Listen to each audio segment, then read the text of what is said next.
તો તમારે બધાય આપણા ઘરમાં એવી લક્ષ્મી આવે કે 7 પેઢી સુધી એ ખૂટે નહીં.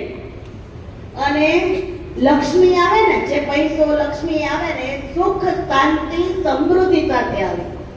ઘરમાં ઝઘડા ન થાય, કંકાસ ન થાય, બધાનું આરોગ્ય સારું રહે, આવી રીતે સુખદાયી લક્ષ્મી આવે ને, એના માટે ધનતેરસે તમારે બધાય આખા દિવસમાં ગમે ત્યારે કરાય, પણ સાંજના સમયે દીવાબત્તી ટાઈમે તમારે બધાય શું કરવાનું છે?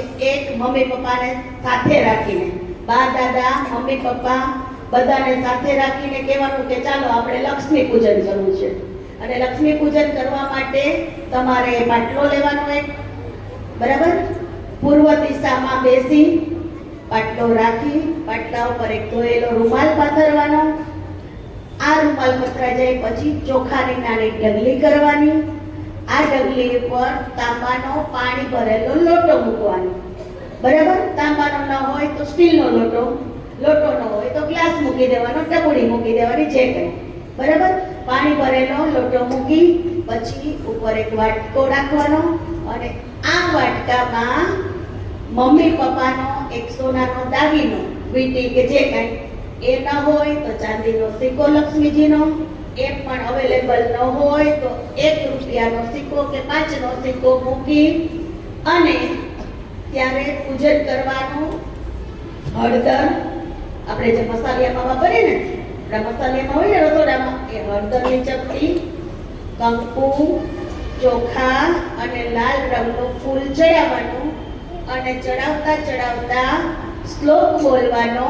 આપણે જે શ્લોકો બધા છે એમાં લઈએ છીએ, ઓમ મહાલક્ષ્મી ચ વિદ્મહે વિષ્ણુ પત્ની ચ ધીમહિ તન્નો લક્ષ્મી પ્રચોદયાત્.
दिवाली मनो जश्न दिवाली मनाओ।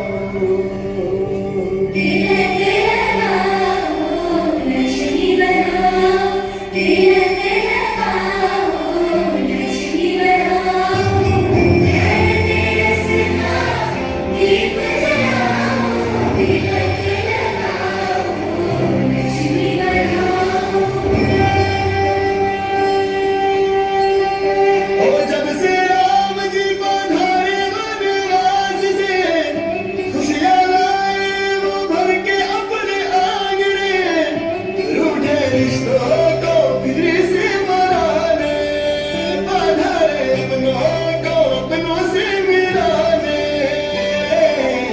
सबके दिलों का सबसे प्यारा आया खुशियों वाला त्योहार।